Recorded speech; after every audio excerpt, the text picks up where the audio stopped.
All right, guys, an endless stream of breaking news continues here regarding the FBI raid of Mar-a-Lago, Trump's home. So yesterday you and I discussed, number one, do you believe the FBI that what they're looking for is like nuclear documents? And number two, Not really. if so why? Like, why are they doing it? Well, today we have a very Trumpian update, if I don't say so myself. So tell everybody what he may have accidentally admitted. He sort of accidentally reveals something here in a post on Truth Social. He truthed this. Nuclear weapons issue is a hoax. Just like Russia was a hoax. 2 impeachments were a hoax. The Mueller investigation was a hoax, and much more. Same sleazy people involved. Why wouldn't the FBI allow the inspection of areas at Mar-a-Lago with our lawyers or others present? Made them wait outside in the heat? Wouldn't let them get even close? Said absolutely not.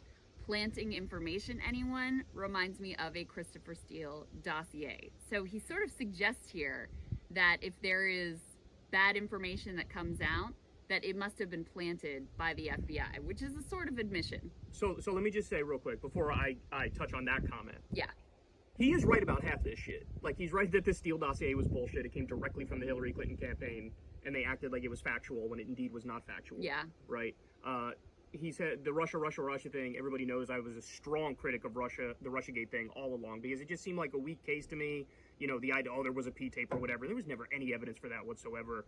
The idea that he's Putin's puppet. How can you be Putin's puppet when you're doing a NATO buildup on his border, you're arming Ukrainian rebels who are anti-Russia, you're not approving the pipeline, etc. So he's right about half this shit. But the world is a complex place. And just because in some areas, you know, you may have been wronged or there was misleading information, does not mean that in every area, anytime there's a criticism of you, or in this case, anytime there's an investigation of you, that, oh, there's nothing there and it's all fake news. And to your point, yeah, the idea he's like, oh, planting information, anybody? By the way, I don't even believe what he says about, like, oh, they made him wait outside. Because there's been reporting that Trump and his family were watching the raid on the Mar-a-Lago security cameras from New York. The other thing is, the FBI had gone and talked to him previously and tried to get the documents the right way, and then they had reason to believe he didn't give us all the documents. And so they went back in there. The other thing is, they scheduled it so Trump wouldn't be there to make it more of a low-key news story, although obviously that was naive to think it would ever be a low-key news story. But in other words, they were trying to accommodate him in ways that you would expect them to accommodate an elite. And he's pretending like, oh no, they've been totally unfair. Like, he's acting like, you know, he was a subject of a no-knock warrant over, you know, a couple ounces of weed or some shit. Yeah. Like, no, dude. I don't know if you saw this. I don't think I mentioned it to you. Charlie Kirk theorized they also timed it for a week when Tucker Carlson would be on vacation, so he couldn't bring the truth to the people. Yeah, right. Come on, bro. Come on, bro. Yeah, I knew you'd enjoy that. The thing, the overarching theory here that I'm like flabbergasted by and so immensely annoyed by is this posturing by the right of like, we're being anti-establishment, we're being anti-elitist by taking this position that the former president of the United States should under no circumstances face accountability and justice for any of a number of crimes he committed. And I'm convinced that line of crimes is at least over a dozen long. I think it's an absurd position to take that a president should just be like if you win the presidency, that's authorization to go on any crime spree you want with zero accountability, not only while you're in that's the way it's been in the but for past. rest of your life. That's correct. A completely absurd position.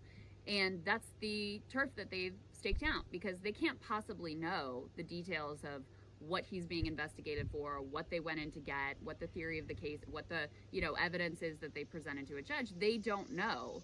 So they have to be staking out the ground that basically no matter what he's accused of doing, it doesn't matter, this is unjustified. And, you know, in fact, it's good for democracies when elites are held accountable. And in fact, some of the ways that our country has failed so traumatically that led to horrific outcomes like Donald Trump being elected president of the United States is when elites were not held to account, and it undermined faith in our institutions and exposed the fact that there were these two-tier systems of justice for the haves and for the have-nots. So actually holding an elite accountable, it's actually a good thing, guys. And if your response is, well, we need to go after Hillary Clinton, we need to go after Barack Obama, we need to go after Hunter Biden, whatever.